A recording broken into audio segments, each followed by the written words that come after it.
artisans, tribal persons, policy makers, policy implementers, you name it, and everybody should be on board. So the first session happened at IIT Delhi, and after that we are like every year we are celebrating it. Even the COVID did not deter us, and in COVID 2020 we had the biggest science festival which was recorded in the Guinness Book of World Record, that was coordinated by none other than NIScPR, earlier called as NIStats. The best thing about IISF is that it is dynamic, it is evolving. Initially when we started, less than 10 programs were included, but every year, depending upon the need and the desire by the society, new sessions have been introduced and invented. This time, as you know, around 20 sessions are there.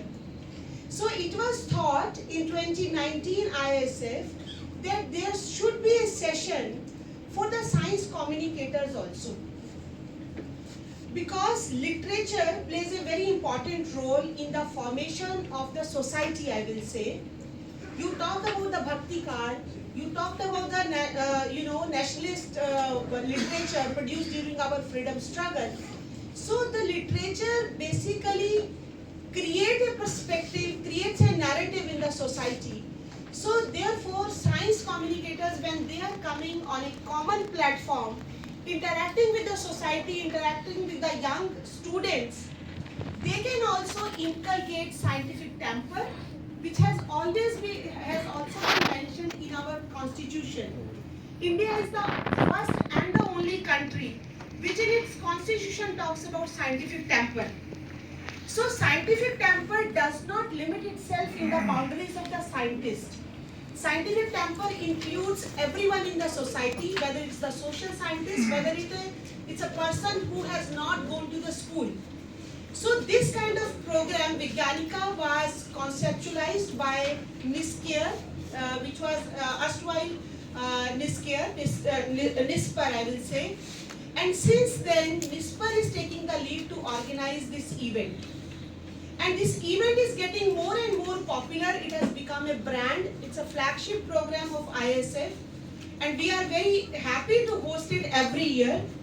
And this time, if you look at the program, it has been carved out very brilliantly, incorporating all important points of science communication.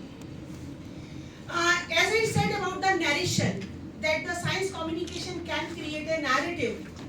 So the first session, just after the inauguration, if you look at, it talks about shaping Indian science narrative with literature. Somehow, it has never been emphasized emphatically that Indian community was always scientific oriented, right? So this narrative has to be brought out, that the science which Indians did since the Vedic times had the scientific roots in it, and also the science which India is doing now, how we are competing in the world, and how the Western science and Indian science is same, but when we say Indian science, we think of holistic, we think of humanism, we talk about sustainability.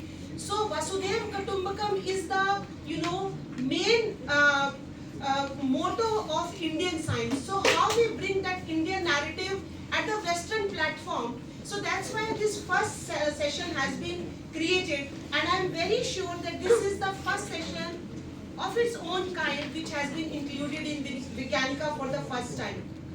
The second thing is, if you look at the National Education Policy 2020, it talks about languages, that a student should get chance to learn in its own mother tongue. But is there enough literature available? Is there enough content available for the students to go through it? Because when we talk of science, not only nationally, internationally also, when we say word science, the language English comes to our mind. It's only the 20% of the population which understands English. So what happens to those 80% who are deprived of the scientific literature? They do not have access to good scientific literature. So therefore, we have included Apni Bhasha Apna Vigyan, and this, I think, for the last one decade, the government is emphasizing on it, and we at CSIR-NIScPR is also working on it. Yesterday, I would like to share an incident which was kind of, I got emotional also. One of the chief scientists of CSIR, he comes to me during the exhibition time and he says, "Madam, I am writing a book in Hindi. Can it be published? Because I am writing in Hindi." So that is the confidence among the scientists that if they are not writing in English, their book will not be published by a good publisher. So I said, you are most welcome. You bring the book, you send us the concept note, and if the content is good, we will be very happy to publish your book, original book in Hindi, because we are making an effort to translate our books which have been written in Hindi, in English. Now we are translating into not only in Hindi but other regional languages also. Our science popular magazines, Science Reporter is in English, but Vigyan Pragati is equally popular in the society. And very recently, Dr. Pamanand Burman, who comes from Assam, I am very proud of him that he started with Vigyan Lahar. So that is an ASME's popular science magazine which NIScPR has started. It is an e-magazine at the moment, but I believe once the good content starts coming in, we may think of bringing out a hard copy also. And then workshops we are doing for the young students so that they learn the nuances of writing the popular science and the science, because we are trained to write scholarly articles. We are never trained to write popular science articles. So popular science magazine will be, workshop will be there. Similarly, about folk, the folk media to communicate science, there is one dedicated session also. But at the same time, we are having a puppet show where students can also learn that how puppetry, which is a folk media, can be used for propagating science and technology. Similarly, when we talk of AI, machine learning and all others, science communication cannot be left alone. So science communication is also reaping the fruits of the technology. So one session we will be talking about artificial intelligence, that how artificial intelligence can bring science communication in the forefront. So these are the few sessions I have discussed how it has been planned.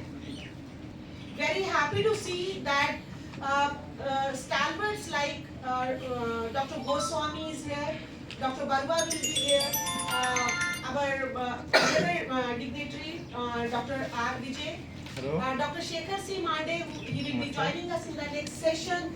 So you will find the best names in the science communication with you in these 2 days. I will request all the participants, particularly the younger ones, to interact with these stalwarts. You will get ample time, and the beauty of the science communicators is they love to talk. They love to communicate. So sometimes you may hesitate to approach to a scientist because they may judge you. But don't feel any hesitation. A science communicator loves to talk about science, the ways to communicate. So feel free. 2 days you enjoy, you come from different parts of the country. So that gives you a feeling of national integration, unity in diversity. That feeling is there. So enjoy the stay. And once again, I thank the panelists, experts, and the dignitaries to be here with their gracious presence. I understand